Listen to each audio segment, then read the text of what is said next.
ክፍል 11 በረከቱና ልመናው ከወዳጆቹ ጋር ይሁንና ትዕቢተኞችና ተንኮለኞች የሆኑትን የሴትን ልጆች የመላእክት አለቃ ቅዱስ ዑራኤል እንዳጠፋቸው የሚናገር ተአምር ይህ ነው።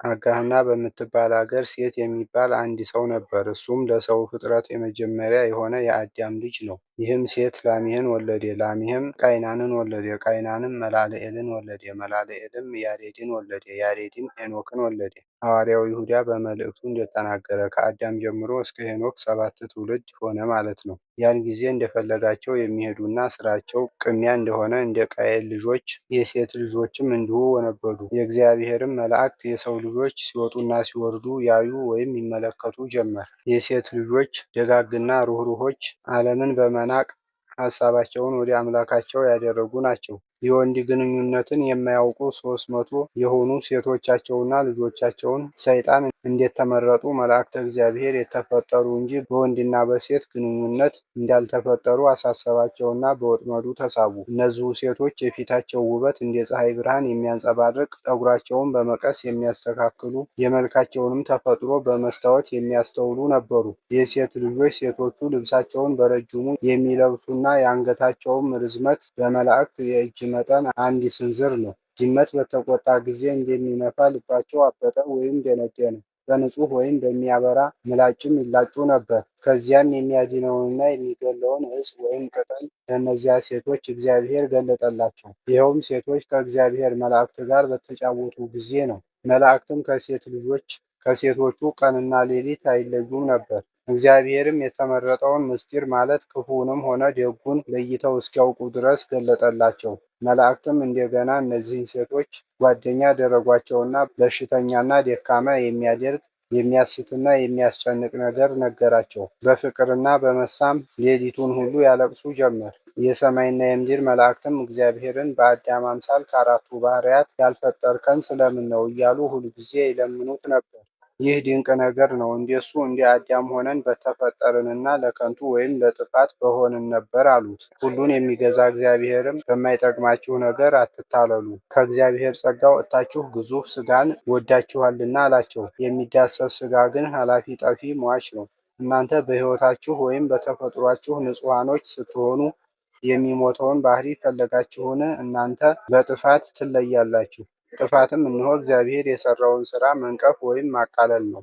ከዚህ በኋላ ቀንና ሌሊት ሳይሰለቹ የሚያመሰግኑት መላእክት በስንፍና ሳቱና በክንፋቸው መብረር ተሳናቸው። የጧትና የሰርክ መሥዋዕትን ለማሳረግ አልቻሉም። ከተሰወረውም የጥፋት ወጥመድ ገብተው ለማምለጥ አልተቻላቸውም። ከዚህ በኋላ የእግዚአብሔር መላእክት ከሰፊው ጎዳና ወጡና ወደ ተመኙትና ወደ ለመኑት ጭንቅ ቦታ ወሰዷቸው።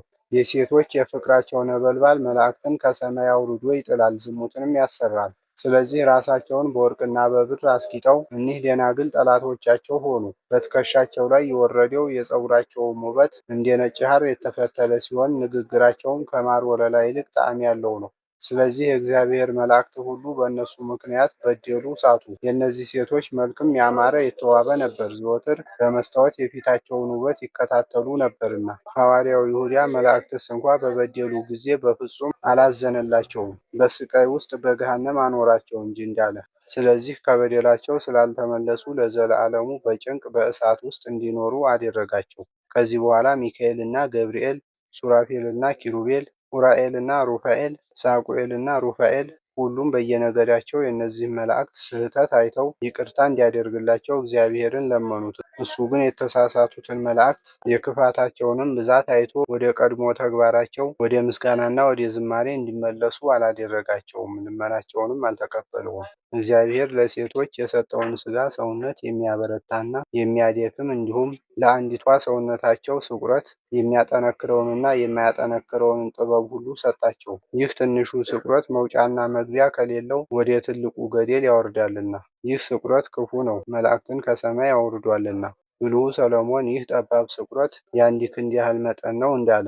ጠባብ አይደለም፣ የውስጡ ስፋት የሆድን ስፋት መጠን ያከለ ነው እንጂ። ጉድጓዱን በመሸንገልና በማወናበድ ጣፋጭና መራራ ውሃን የምትቀዳበት የዚህ ዓለም ሴት ናት። ብዙ የተመረጡና ትልልቆች ሕፃናትን ትወልድበታለችና፣ ግማሾቹ የእናታቸውን ሆድ ሰንጥቀው በትልቅ ጭንቅ ይወለዳሉ። እነዚህ ኃይለኞች የሆኑና ብርታታቸው እንደ ብረት፣ ልባቸው እንደ ድንጋይ የሆነው አካላቸው ሁሉ ረጅም ነው። የእነዚህም ቁመታቸው በመልአክ ክንድ 40 ክንድ ሲሆን በሰው ክንድ ግን 300 ክንድ ከስንዝር ነው። እግዚአብሔርም የሴትን ልጆች በእንደዚህ ያለ ሁኔታ ቁመታቸውን አዘጋጀ። የእነዚህ የሴት ልጆች ቁጥራቸው 140 ነው። ስማቸውንም እንደዚህ ሲል ሰየመ። የአንዱን ሲምናዛ፣ ሁለተኛውን አዛዝኤል፣ ሦስተኛውንም አሚዝራክ፣ አራተኛውን ቴርጋ።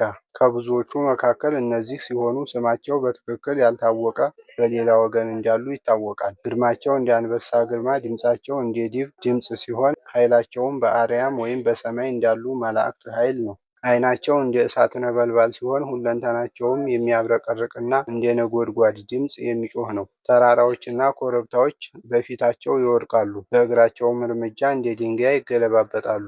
እንስሳትና አራዊት ሁሉ በሰፊው ሆዳቸው ውስጥ ቢከማቹ አይሞቱም። የሥጋቸውም ቆዳ ከድንጋይ የጠነከረ በመሆኑ ሥጋን ለመብላት ሌትና ቀን ድካም አይሰማቸውም። ከልጅነታቸው ጀምሮ በዱር ውስጥ ያገኙትን ሁሉ የእንስሳትን ሆነ የአዕዋፍ የአራዊትንም ደም መጠጣትና ሥጋ መብላት ስለለመዱ ይጣፍጣቸዋል። ምግባቸውን ሁሉ በፀሐይ ያበስላሉ። የአጋዘንና የጎሽን የሌላውንም ሥጋ ሁሉ ሁልጊዜ በእንደዚህ ያለ አሰራር እያበሰሉ ይመገባሉ። የከንፈራቸው ወይም የለምቦጫቸው ስፋት በፈረስ የአንድ ጊዜ እርምጃ መጠን ያህል ነው። ሥራቸው ሁሉ በእግዚአብሔር ዘንድ የተጠላና የተናቀ የረከሰም ነው። በባህር ውስጥ እንደሞተ ዓሣ እርስ በርሳቸው እንዲተላለቁ አደረጋቸው። ምግባቸው የሆኑ የበረሃ አራዊትና እንስሳት ሁሉ አልቀውባቸዋልና። የእናት አባታቸውን ሥጋ ለመብላት በመመኘታቸው እግዚአብሔር እርስ በርሳቸው እንደ ውሻ እንዲነካከሱ አደረጋቸው። የቀሩትንም ሰዎች እንደ ዱር አራዊትና እንደ እንስሳት እንዳይበሏቸው እግዚአብሔር አስቀድሞ እርስ በርሳቸው እንዲጣሉ አደረጋቸው። ያን ጊዜ የመላእክት አለቃ የሆነ አንዱን መልአክ ዑራኤልን እግዚአብሔር ላከውና ሥራቸው በእግዚአብሔር ፊት የተጠላና የከፋ በደለኞችን ሁሉ በተሰጠው ሥልጣን ወይም ከፍተኛ በሆነ ኃያልነቱ ደመሰሳቸው፣ አጠፋቸውም። በጉድጓድ ውስጥ እንደሚጣል ጉዲፍ ወይም ቆሻሻ አደረጋቸው። ሥጋቸውም በነፋስ እንደሚበተን የምድር አቧራ ወይም አመድ በተነው።